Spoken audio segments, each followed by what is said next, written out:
Är det det hon tänker?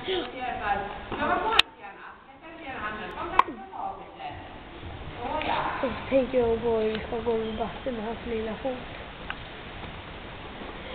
Det var ändå så tänkte på att det var inte mer.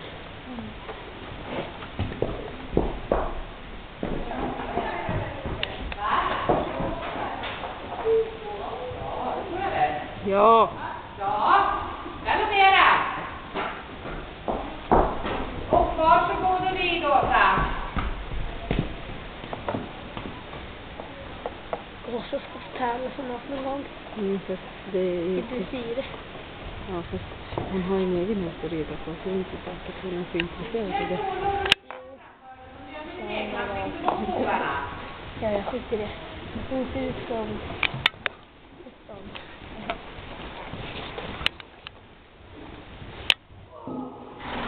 Det var du osäker. I din ridning. Så vi skulle på även om du ska rida på.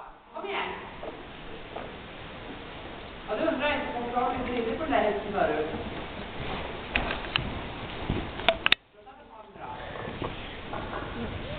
Där ja.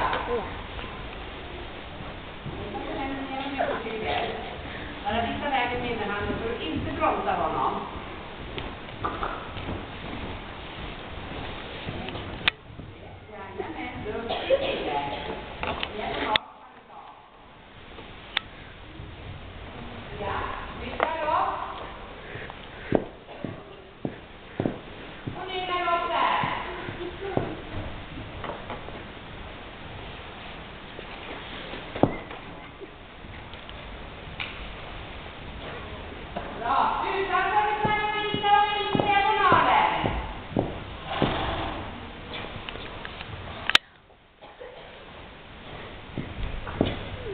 Bra. Och garantera på. Nu är det den här lite språnga höger hårnålsvängen där. Lyft ytterhanden.